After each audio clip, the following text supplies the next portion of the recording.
ठाण्यातील आरक्षित उद्यानांचा राजकारण्यांनी घेतला घास। शिवाजीनगरमध्येच 5 उद्याने गिळंकृत, मलनिस्सारण टाकीच्या जागेत इमारतीचा घाट।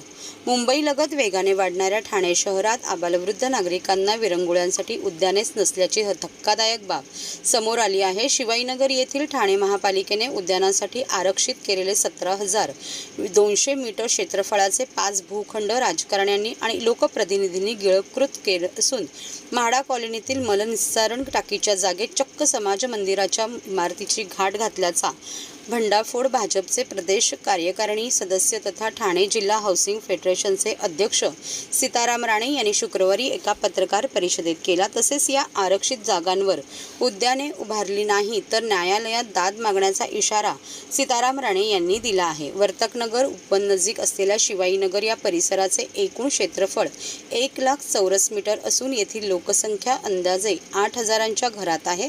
मात्र रहिवाशांना विरंगुळ्यांसाठी तसेच लहान मुलांना खेळण्या बागळण्यासाठी एकही उद्यान उपलब्ध नसल्याची धक्कादायक बाब भाजपच्या सीताराम राणे यांनी उघडकीस आणली आहे। म्हाडाच्या मंजूर विकास आराखड्यात शिवाजीनगरमधील गणेशनगर येथे 6,080 चौरस मीटर, शिवाजी विद्यालयाशेजारी प्रत्येकी 8,000 आणि 2,000 मीटरचे 2 भूखंड, शेळकेचाळ शिवाजीनगर म्हाडा कॉलनी येथील 2,700 चौरस मीटर आणि जय भवानी सोसायटीच्या बाजूला 353 चौरस मीटरचा भूखंड असे एकूण 5 भूखंड मिळून 17,000 चौरस मीटरपेक्षा जास्त जागा उद्यानासाठी आरक्षित होते। मात्र चलाख राजकारण्यांनी आणि लोकप्रतिनिधींनी या ठिकाणी अनधिकृत झोपडपट्टी बसवून तसेच समाज मंदिराच्या नावाखाली इमारती उभारण्यात येत असल्याचे सीताराम राणे यांनी सांगितले।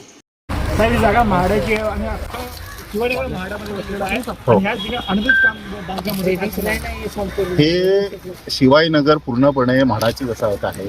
महानगरपालिका ठाणेमध्ये महानगरपालिका व्हायच्या अगोदर हा लेआउट मंजूर झालेला आहे आणि या लेआउटमध्ये जवळजवळ 17,300 चौरस मीटर म्हणजे जवळपास 4.5 एकरची जागा गार्डन असेल, मैदान असतील यासाठी मोकळी ठेवलेली होती।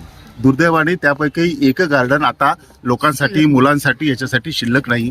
प्रत्येक राजकारण्यांनी, लोकप्रतिनिधींनी त्याचा आपल्या स्वार्थासाठी उपयोग केला आहे। काही ठिकाणी अतिक्रमण झाली, काही ठिकाणी समाज मंदिर हॉलच्या नावावर बिल्डिंग बांधल्या गेल्या, पण त्यांचा लोकांसाठी काही उपयोग झाला नाही। गेले 25-30 वर्ष शिवाजीनगरच्या मुलांसाठी कुठलंही मैदान व ज्येष्ठ नागरिकांसाठी कुठलंही गार्डन रिझर्वेशन असून सुद्धा या लोकप्रतिनिधी शिल्लक ठेवलेले नाही।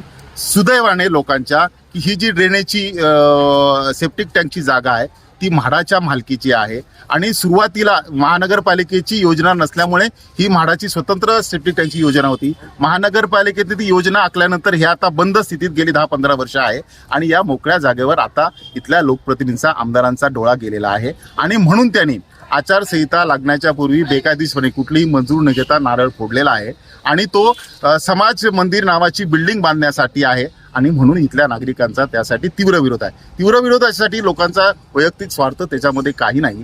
तर एवढ्या अख्ख्या शिवाजीनगरमध्ये कुठेही ज्येष्ठांसाठी किंवा लहान मुलांसाठी खेळण्याची जागा, ज्येष्ठांसाठी बसण्याची जागा नाही आणि त्यासाठी ही जागा फक्त ज्येष्ठ नागरिकांसाठी बसण्यासाठी असावी, लहान मुलांसाठी खेळण्यासाठी असावी, एवढंच त्यांचं प्रामाणिक आणि माफक मागणी आहे। दुसरी कुठलीही अवास्तव मागणी नाही आणि यासाठी शिवाजीनगरचे रहिवासी ठाम आहेत। त्यासाठी कुठल्याही प्रकारचे आंदोलन करायची गरज पडली तर ते करतील, कोर्टाचा दरवाजा ठोकावतील। म्हाडाकडे याविषयी आम्ही मागणी करणार आहोत। महानगरपालिका कुठल्याही प्रकारची मंजुरी देऊ नये अशी सुद्धा शिवाजीनगर वासियांच्या वतीने मागणी करणार आहोत आणि इथे कुठची इमारत होत असेल त्याला टोकाचा विरोध शिवाजीनगरच्या रहिवाशांचा असणार आहे आणि या लोकप्रतिनिधींची सगळी भूखंड गिळंकृत करण्याची जी भूमिका आहे त्याला विरोध असेल आणि शिवाजीनगरची लोक त्याला विरोध करतील।